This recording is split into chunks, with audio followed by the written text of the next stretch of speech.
Welcome back to the Rebel's Edge. I'm Jon Najarian. Pete Najarian joining me shortly to talk about what to expect from Nvidia with their earnings tonight. And is it really all or nothing? Or is it just a little more focus on AI and how far we have come and how much DeepSeek is affecting them? I'd say it's more of the latter, but let's ask Pete later on the Rebel's Edge. Bang!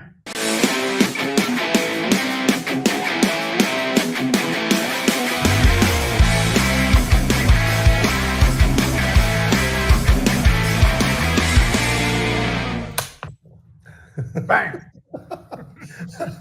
He's all fired up. You know, last night, how fun was that last night, Jon, on News Nation? That was great. Got an opportunity for both of us to be on there. We had a great time, and Connell's just outstanding. So it was a lot of fun, and it was a little bit different than we were seeing on some of the other financial networks where people were arguing with one another. This was just about talking about the markets and trying to help people out, man. Yeah.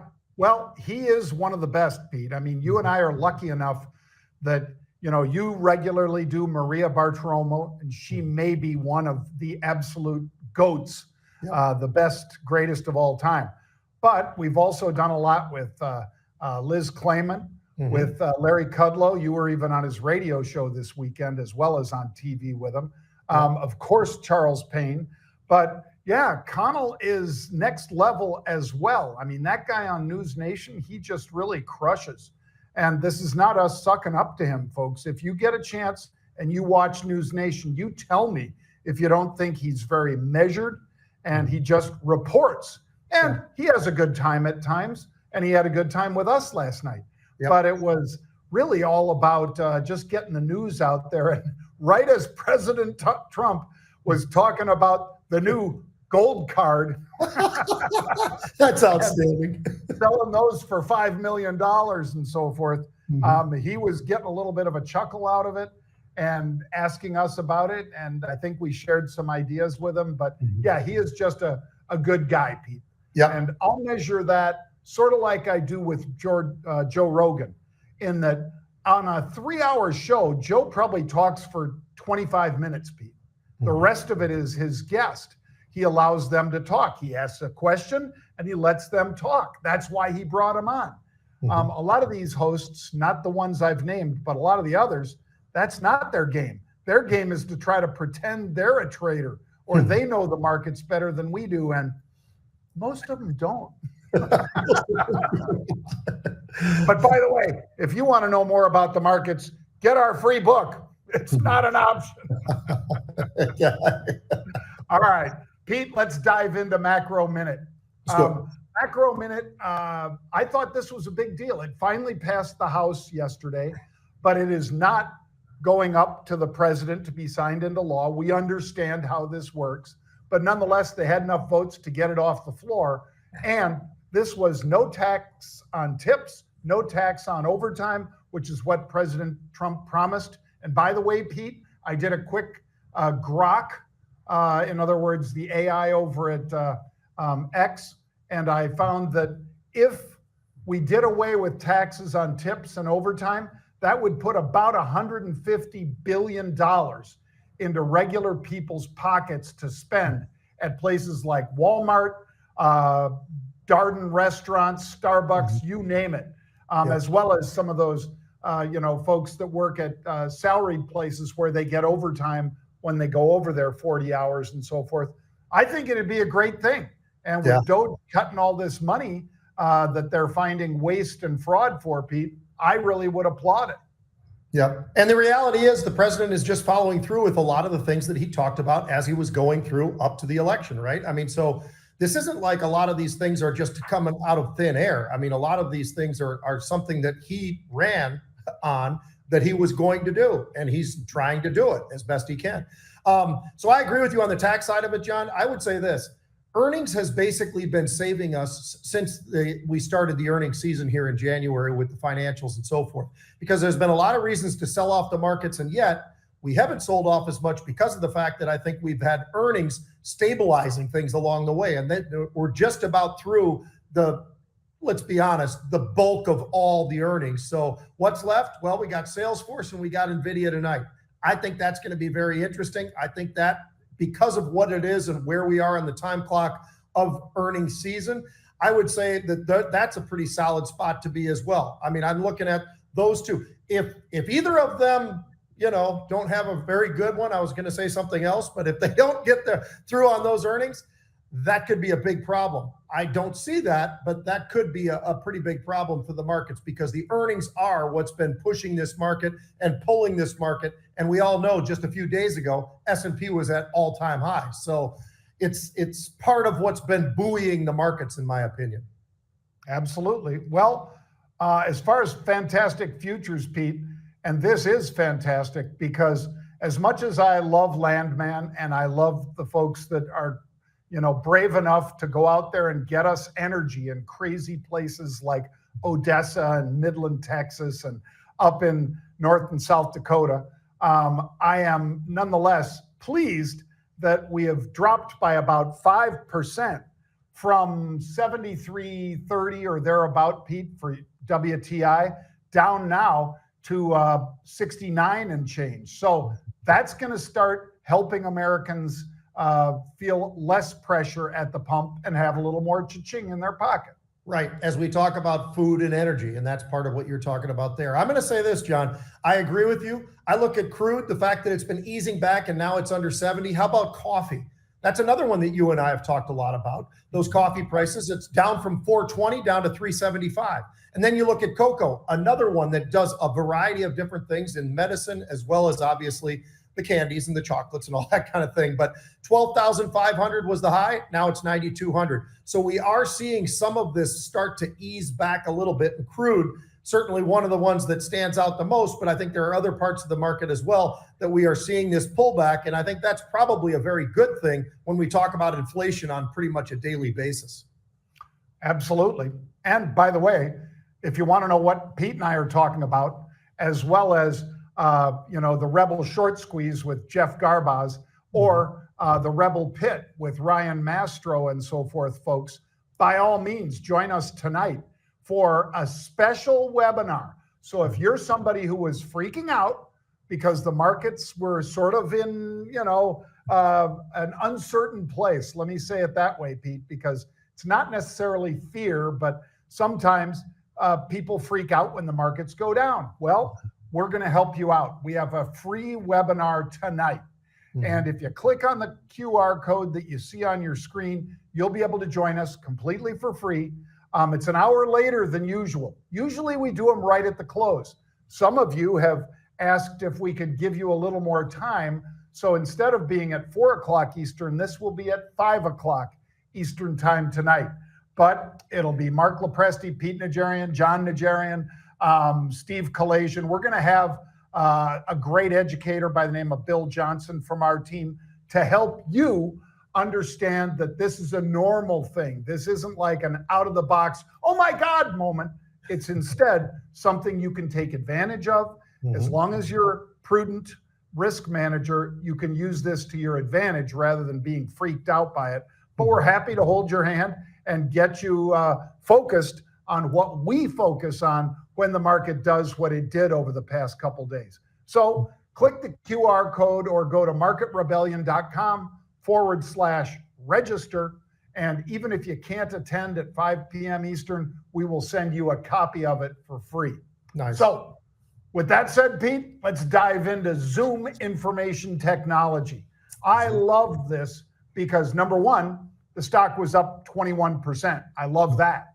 Number two, the CEO was making the rounds and he was saying, when he was asked, well, are you buying? It's up 20% today. He said, yes, I'm still buying with us up 20% today. Why? Because it was down big last year and he still thinks it's cheap.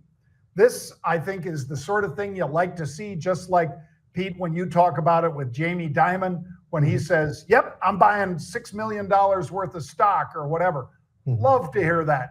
A CEO that's got the stones to go out and do that and the money, putting his money where his mouth is. I love that, Pete. Yeah, Zoom info. This one's great, John, because they had a little issue with sales, year over year, the sales, but they also came out and their guidance was outstanding. And because of that, That's what really has lifted this thing up. It was down there getting beat up a little bit. Now up, like you said, 20+%. It's sitting right in the middle, right between the 52-week high and the 52-week low. It was pushing around 1160 last I looked, but I'm sure it could have moved a little bit. But, the profits were up 15% or almost 15% as well. So was this a pretty daggone good number that they put up? I would say yes. And I think the reaction speaks for itself because that's what they're doing. And to your point, this is a really, really interesting company that I think really does put themselves into a great position going forward. And we're starting to see that by the guidance that they're expecting into the future. Yeah, I like Zoom Information Technology. Love the move by the CEO. Yeah. All right, Pete, what about Nvidia? I'll point out for all of you something that I'm not saying this means we have to go zooming higher, but there is an open interest of about 143,000 options at the April 130 line. And a lot of it has been purchased by one trader. How do we know that? Because we've been tracking that trader. We don't know who it is, but somebody has been buying a ton of those April 130s. Now, that's not just a bet on earnings, but this, Pete, will be the first earnings report since DeepSeek, the Chinese competitor, came out and said, hey, who needs your Blackwell chip? We can make the other chips work just as fast. No, you can't. I think a lot of that was BS, Pete. But nonetheless, are people cutting back on orders from the Blackwell chip or any of the other stuff NVIDIA sells?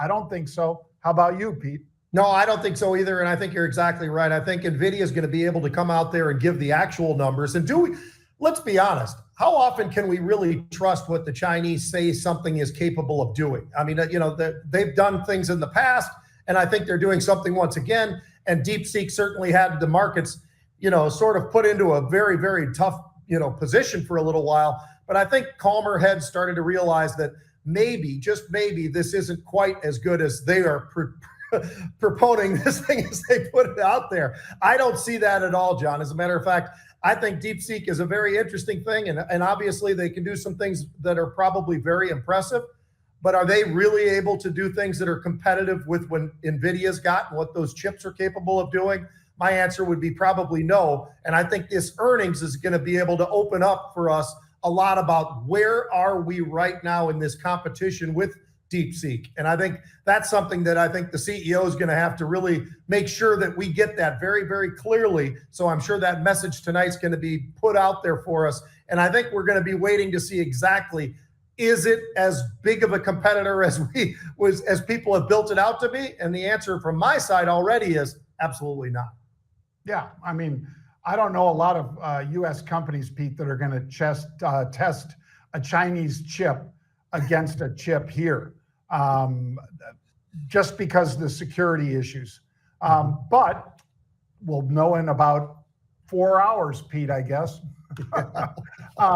Let's talk for a second about Intuit, because when Pete and I talked at the top of the show about that no tax on tips or overtime, guess who does an awful lot of tax prep?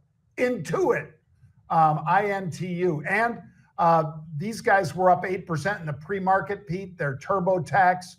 They also do QuickBooks and things like that with personal finance platform Credit Karma.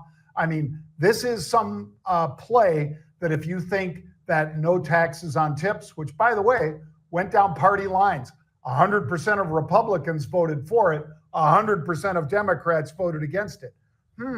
Which one do you think really supports the little guy better, Pete? The one that wants to tax the waitress and tax the people that are doing overtime?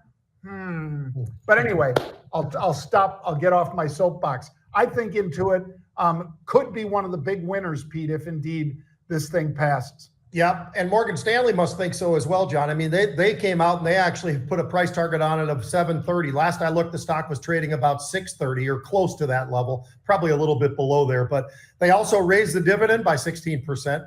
They absolutely gave what you would want to hear when you talk about earnings, Q3 earnings, the revenue. They raised the guidance, all of the rest of it.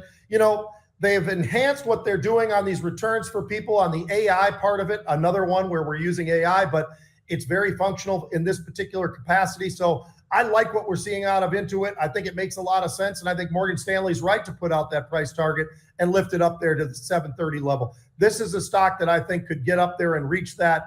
Probably it'll take a bit of time. They're not going to go straight up to it, but certainly I think that's very fair within the next year that it could possibly get up to that level. Well, and then Pete, just to round out the stocks today, AXON. Yeah. So big surprise on the top line. Pete and I talk about it all the time, but you got to have guidance that's positive. You've also, it's important, but not quite as important unless you really miss on earnings per share as well as sales or revenue. Those are important, but that's looking backwards. Looking forward, that's where it can really hurt you if you don't give positive guidance. But these guys handily exceeded expectations, Pete. Stocks up 17% and holding on to all of that gain right now. Operating cash flow, music to Pete's ears, $250 million. That's up 79% year over year, Pete. Yeah, I was going to point that out too, John. I mean, that operating cash flow is just outrageous. And that's really, really impressive. They had strong gross margins. They had guidance that was great. You know, you look at this report, this is the kind of report you want to be able to put out there to people. And Axon's done a great job with this thing. That's why the stock's up 17, 20%, somewhere in that range. But, you know, it's interesting to see, John, not everybody goes out there and has the ability to be able to present something as good as what we're looking at here. This is as good of an earnings report as I've seen from anybody. And we had a couple of those just today. So I think Axon is right in the sweet spot right now for who they are. And this is the guidance tells you everything. And that's what's so important about it. Going forward, what does it look like? That's what we'll be listening to tonight, specifically with Nvidia, right? I mean, what does the future look like, especially with DeepSeek out there? Well, let's dive into your sports a little bit here, Pete. Again, I've been sort of remiss, folks. Haven't got Pete any of the stuff that I usually get him as far as some funny videos about sports or whatever. But those are coming your way tomorrow, Pete, I promise. No, I love them, and I think everybody else loves them. And it's always that entertaining kind of, move into what we're doing on the sports side. But that's okay. It's a little bit light on the news right now because of the fact that, the NBA and they're past their All-Star game, the NHL, they're past their All-Star game, and now it's that in-between part of things. But the NFL never stops. So I thought that college football and the NFL were the two that we could focus on today, John. I'm going to start off with college football. The portal is red hot. And what do I mean by that? It is absolutely on fire right now in terms of all these various players choosing different schools. And I thought it was really interesting because here's your top five, John. You've got LSU, an SEC team. Now, LSU is number one right now in terms of what they've been able to garner from the portal. So that's number one. Ole Miss, another SEC team. Now, they also are sitting there at number two. Then you've got Texas Tech. That's a little bit different. You're going to the Big 12. Then you've got Oregon. Then you've got Miami. What I find interesting about this top five is I don't see Michigan in there. I don't see Ohio State in there.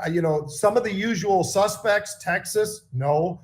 USC, no. So I find that part to be the most interesting part, John, because of the fact that, they're going into the portal. You're looking for a new quarterback. A lot of these guys have had those rent-a-quarterbacks, right? Ohio State's a good example of that. Notre Dame's a good example of that. So I'm just sort of surprised that we aren't seeing a little bit more of that. Now, I did mention Miami, and Miami's number 5 as far as what their ranking is on the portal.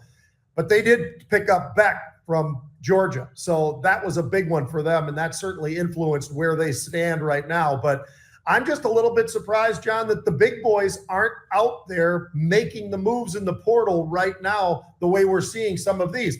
And again, no Bama, no Georgia, really? Tennessee? No. Michigan, Ohio State? No. I mean, that's kind of weird, isn't it? It is. It is very weird, Pete. But some of the teams that probably missed some people's radar, I know it never misses Pete's radar, but one of the things that I thought was pretty big, Pete, was Oklahoma. They got a guy from Washington State who's a quarterback that did phenomenal at Washington State. You know it, Pete, because you talked about him. His name's something like John Matter or Meter, something like that. The kid lit it up. out there for Washington State. He ain't staying. He's going to Oklahoma. Let's see, what were a couple others? There's a USC wide receiver, Pete. Yep, Zachariah Branch that's going to Georgia, like you've said.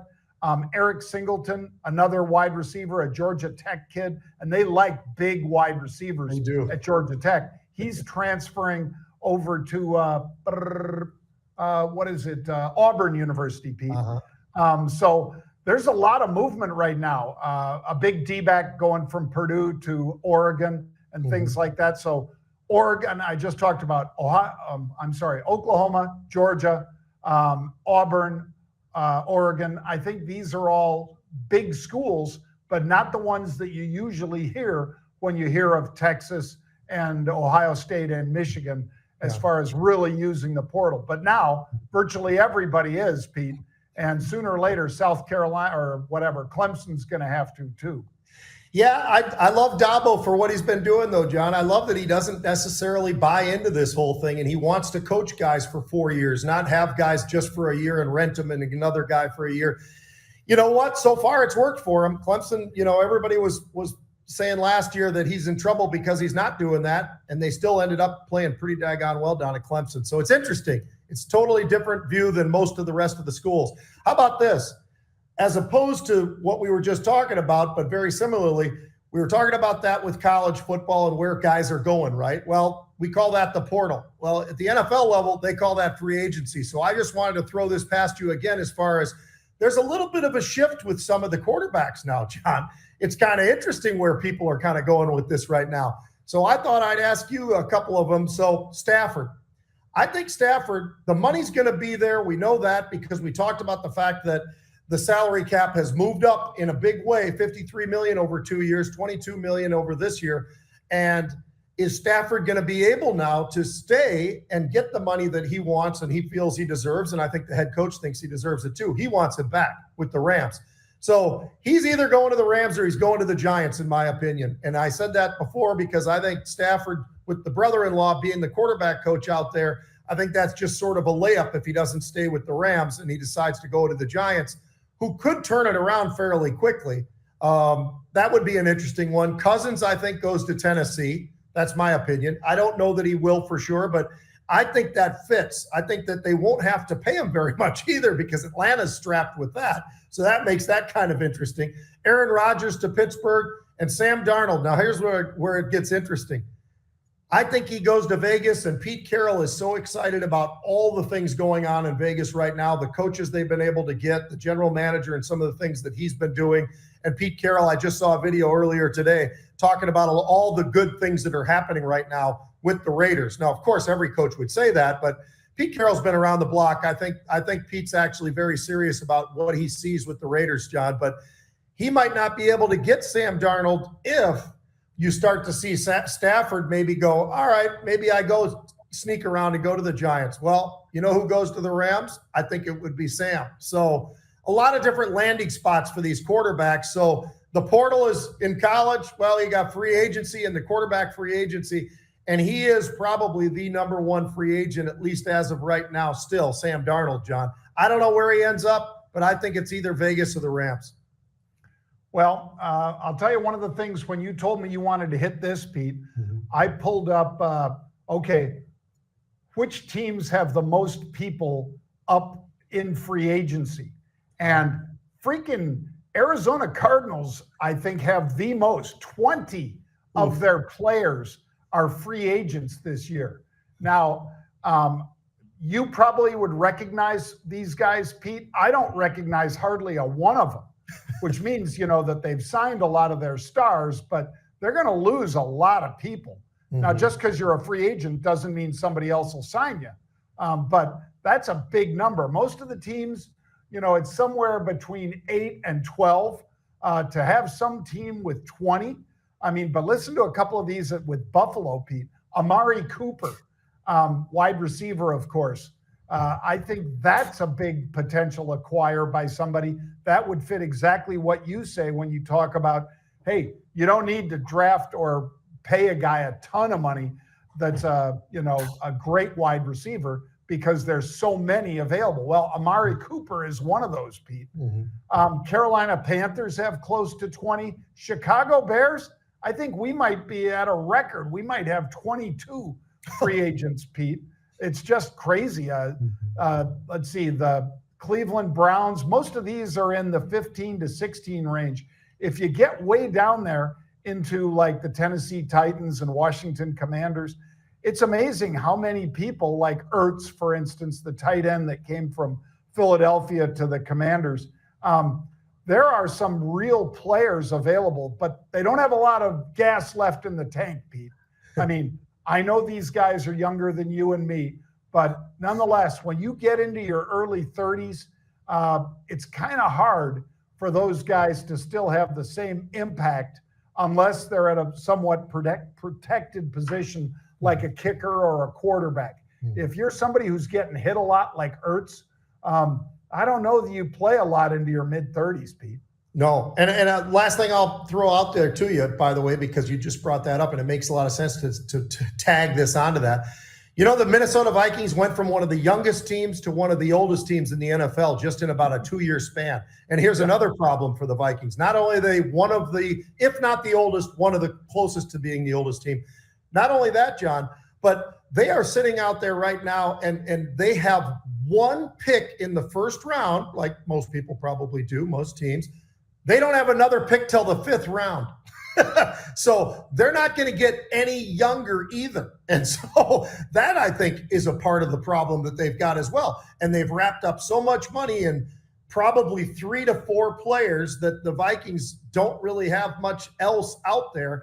And that's the beauty of the draft is those guys, you know, you've got them kind of capped off as young players, but these free agents and so forth that you go out there and you're paying the big bucks. And that's exactly what the Vikings did, but they got old really, really quick. So it'll be an interesting, as we get into the spring and we get into the next fall in the season, be interesting to watch what the Vikings do, especially if Sam Darnold is gone.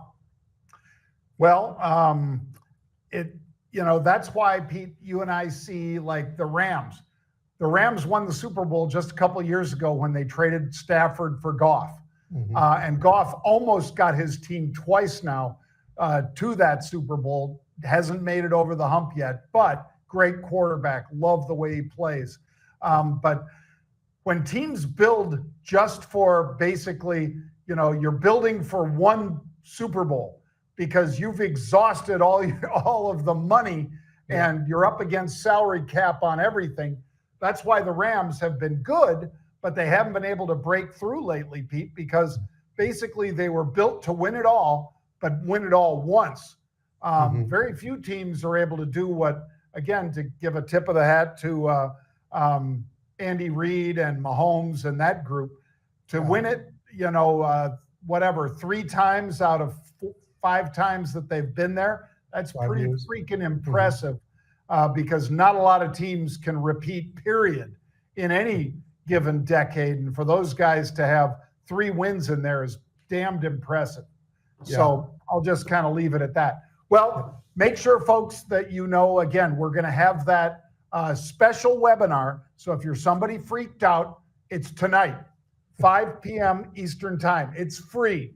And we will send you a taped copy of it just for registering. So all you have to do is go to marketrebellion.com/register or scan this QR code and you can join us tonight at 5 p.m. Eastern time. And we'll hold your hand, tell you what we're doing. We've been in this business for what? This will be my 45th year, Pete. So we've been in it a while. We kind of understand markets go up and down, and you shouldn't be as freaked out when they go down. You should instead view it as an opportunity. So we'll be doing that at 5 p.m. Eastern. Grab that QR code, register, and we'll see you tomorrow at 1 p.m. Eastern time.